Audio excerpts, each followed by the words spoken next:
Kalau Megawati sama Jokowi saja dianggap podo wae, apalagi Megawati Prabowo. Megawati Prabowo sama sekali tidak ada handicap untuk bertemu dan bernegosiasi. Maka saudara sekalian, jangan kaget ya. Kalau ke depan itu wakil presiden Prabowo bukan Gibran Raka Buming Raka tapi Puan Maharani. Jadi kalau Gibran di-impeach, kira-kira siapa yang membela dia? Golkar? No. Itu sudah jadi hukum alam. Siapa yang berkuasa, maka orang-orang yang tidak punya idealisme, tidak punya keberanian akan mengikuti penguasa itu.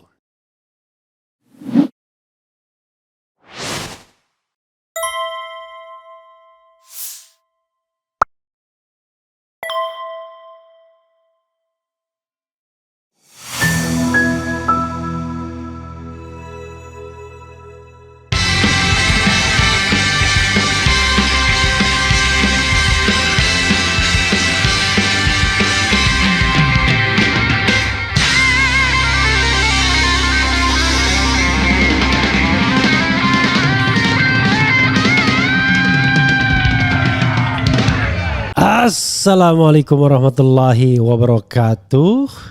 Sobat RH sekalian, jumpa lagi kita di channel yang keren ini. Keren cadas. Ya Sobat RH sekalian, saya perlu mengambil tema ini ya. Kelihatannya nanti tidak ada oposisi lagi dalam pemerintahan Prabowo titik-titik. Saya tidak memasukkan Prabowo Gibran tapi Prabowo titik-titik. Karena kenapa? Karena kelihatan Megawati pun akan masuk kolam juga. Tidak ada yang namanya oposisi. Alasannya kenapa? Pertama, Megawati biasa berkuasa dan berkuasa itu enak selama 10 tahun terakhir ini hampir ya. Yang kedua, menjadi oposisi itu tidak enak. Paling tidak dia rasakan 10 tahun zaman SBY dan beberapa bulan pada era pemerintahan Jokowi, separuh oposisi. Dan yang ketiga alasannya adalah komunikasi hubungan antara Mega dan Prabowo itu gak ada masalah. Masalahnya karena di Mulyono, masalahnya ada di Gibran. Tetapi merecovery hubungan antara Prabowo dan Megawati itu jauh lebih mudah dibandingkan merecovery hubungan antara Megawati dan Jokowi. Padahal pengamat semacam Faisal Assegaf misalnya mengatakan yang namanya Prabowo yang namanya Megawati dan Jokowi itu sama aja katanya. Sama aja sesungguhnya. Jadi tidak ada bedanya. Nah, kalau Megawati sama Jokowi saja dianggap podo wae, apalagi Megawati Prabowo. Megawati Prabowo sama sekali tidak ada handicap untuk bertemu dan bernegosiasi. Maka saudara sekalian, jangan kaget ya. Kalau ke depan itu wakil presiden Prabowo bukan Gibran Raka Buming Raka tapi Puan Maharani. Kenapa Puan Maharani? Sederhana. Karena hanya Puan yang punya harga di mata Prabowo. Tepatnya PDIP dan Megawati. Yang lain gak ada harganya. Karena yang lain itu seperti kerbau dicucuk hidung. Tidak ada posisi tawar atau bargaining. Tidak ketua umum Golkar yang merupakan koalisi terbesar. Tidak juga ketua umum PAN. Apalagi ketua umum partai yang lain yang memang dari awal tidak ikut dalam KIM. Jadi di KIM itu selain Gerindra, kemudian ada juga Partai Golkar, ada juga Partai Amanat Nasional. Partai apa lagi ya yang ikut? Partai Demokrat. Jadi tidak juga Demokrat. Jadi yang punya harga itu adalah justru partai yang tidak ikut berjuang. Tapi bukan juga ketua umum partai PKB, tidak juga presiden PKS. Bagaimana dengan Nasdem? Prabowo nggak mau kalau wakil presidennya Surya Paloh. Bisa Surya Paloh yang mengatur dia. Karena itu Puan Maharani menjadi pilihan yang masuk akal. Ya, dimana ambil PDIP, ambil Puan Maharani juga. Dan Puan Maharani bukan sosok yang dalam tanda kutip quote unquote berbahaya bagi Prabowo Subianto. Gibran juga tidak berbahaya. Cuman masalahnya Gibran menjadi liability bagi pemerintahan Prabowo nantinya. Karena penolakan terhadap Gibran akan senantiasa terus-menerus terjadi dan itu tidak efektif, ya, tidak baik bagi pemerintahan Prabowo ke depan. So, Prabowo, Puan Maharani. Kok bisa begitu? Oke, sebelum kok bisa begitu, kita membacakan dulu satu artikel dari seorang pengamat, ya, yang saya lihat di demokrasi.id. Sekedar guidance. Nanti kita bacakan dan kemudian kita lanjutkan analisis kita. Oke. Bersatunya Megawati, saya baca seperti baca puisi, ya. Bersatunya Megawati Prabowo singkirkan Joko Mulyono Widodo. Oleh Karyudi Sutaja Putra, analis politik pada Konsultan dan Survei Indonesia atau KSI. Setelah saling berkirim salam hormat, Megawati Soekarno Putri akhirnya dijadwalkan bertemu Prabowo Subianto sebelum Presiden RI terpilih itu dilantik pada 20 Oktober nanti. Presiden Jokowi pun terancam tersingkir dari lingkaran kekuasaan Prabowo, bahkan panggung politik nasional. Ihwal pertemuan Ketua Umum PDI Perjuangan dengan Ketua Umum Partai Gerindra itu bukan sesuatu yang muskil, mengingat komunikasi keduanya selama ini berjalan lancar dan cair. Apalagi Prabowo pernah menjadi calon wakil presidennya Megawati saat presiden kelima RI itu maju sebagai capres pada pemilu 2009. Keduanya juga saling membutuhkan. Prabowo merupakan penguasa eksekutif setelah memenangi Pilpres 2024. Megawati merupakan penguasa legislatif setelah partainya memenangi pemilu 2024, bahkan hat-trick atau menang 3 kali berturut-turut sejak pemilu 2014. Jika keduanya bersatu, maka akan terjadi simbiosis mutualisme atau saling menguntungkan. Bahkan akan menjadi kekuatan yang dahsyat ketika penguasa eksekutif bersatu dengan penguasa legislatif. Demi stabilitas pemerintahannya, Prabowo membutuhkan dukungan PDIP di parlemen. Sebaliknya, demi partainya bisa tetap besar, Megawati membutuhkan kursi menteri di kabinet. Jika PDIP bergabung dengan Prabowo, nyaris dipastikan partai banteng itu akan mendapat kursi di kabinet Prabowo Subianto, Gibran Raka Buming Raka. Ada ungkapan yang mungkin menginspirasi Megawati. If you cannot beat them, join them. Jika Anda tidak bisa memukul mereka, bekerja samalah dengan mereka. Di sisi lain, Prabowo mulai membuat garis demarkasi dengan Jokowi. Why? Mengapa? Pertama, karena bekas Komandan Jenderal Kopassus itu tak ingin ada matahari kembar di pemerintahannya. Seperti diingatkan Presiden RI ke-6 RI Susilo Bambang Yudhoyono saat menyampaikan pidatonya sebagai Ketua Majelis Tinggi Partai Demokrat dalam acara hari ulang tahun HUT kedua-tiga partainya tanggal 9 September kemarin. Kemudian Jokowi sendiri pada saat pidato di Kongres Partai Nasdem baru-baru ini sudah merasa ditinggalkan oleh sekutu-sekutunya. Ia merasa sudah lumpuh. Ya.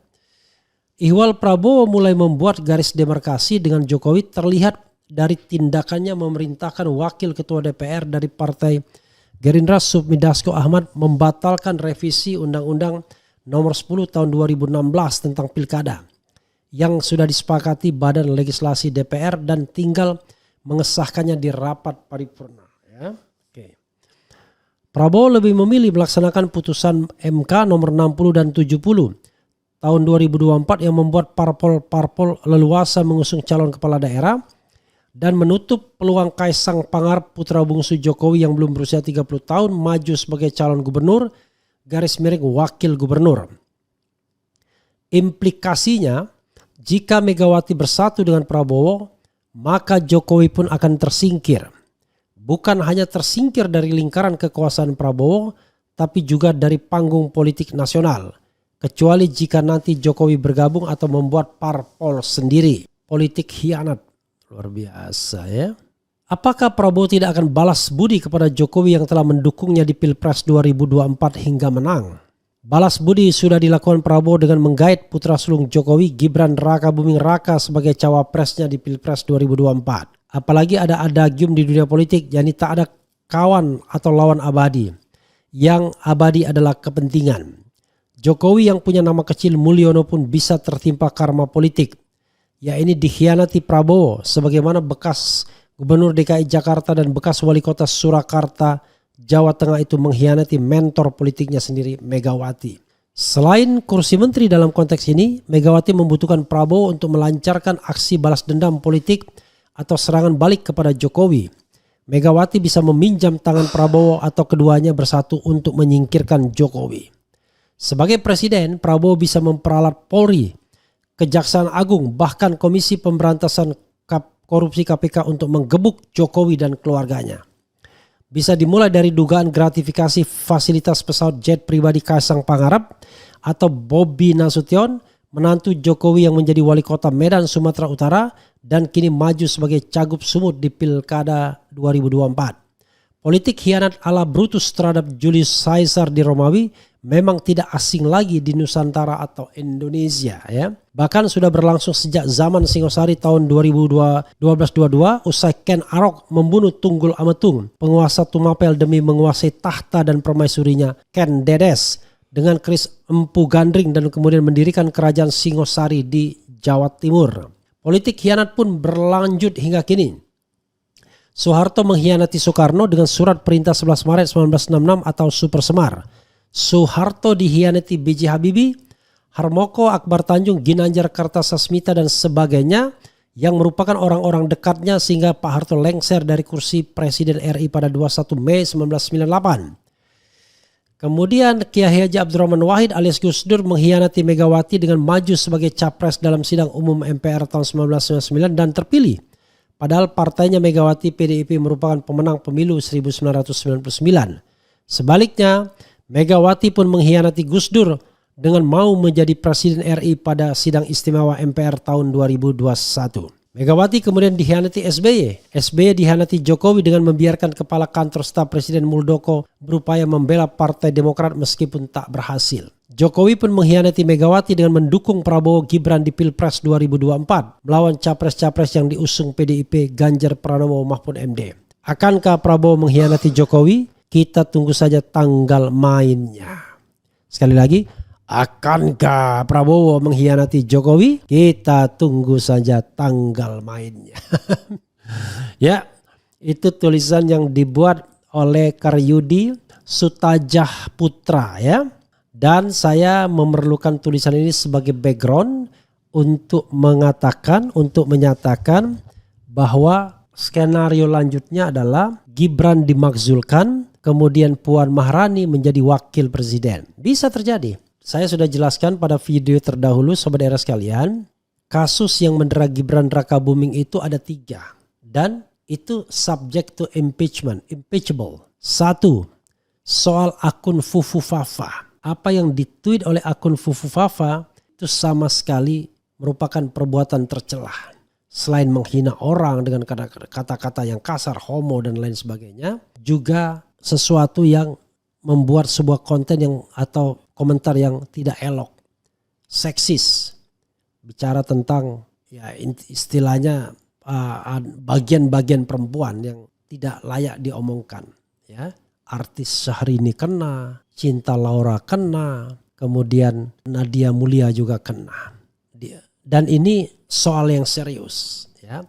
Tapi kan ini dilakukan sebelum jadi presiden, ya nggak ada masalah. Tetapi prosesnya akan menjadi proses impeachment karena presiden dan atau wakil presiden tidak bisa diproses dengan proses hukum biasa. Sama seperti saya katakan Budiono yang mau dicoba untuk di-impeach tetapi akhirnya gagal. Padahal kasus Senturi itu ketika dia jadi gubernur Bank Indonesia. Yang 2 adalah omongan Rocky Gerung. Kalau Gibran Rakabuming menerima setoran setiap Sabtu dari menteri-menteri yang berkunjung ke Solo. Kalau ini bisa dibuktikan DPR sekali lagi ya melalui hak angketnya ya inquiry right dari DPR, maka subject to impeachment berdasarkan ketentuan bahwa wakil presiden sudah melakukan tindak pidana korupsi. Karena kalau tadi perbuatan tercela ini adalah melakukan pelanggaran hukum berat berupa pengkhianatan terhadap negara, suap, korupsi atau tindak pidana berat lainnya. Nah yang ketiga bisa juga diincar dari ijazahnya. Yang kalau dioprak-aprek bisa jadi kemudian ada ketidakjelasan ijazah SMA-nya. Padahal kita tahu syarat untuk menjadi presiden dan atau wakil presiden minimum berijazah setara SMA. Nah, yang jadi masalah adalah kita belum jelas SMA Gibran di mana, Apakah University Bradford itu setara SMA atau S1? Apakah Melbourne University itu adalah SMA atau S1 dan lain sebagainya.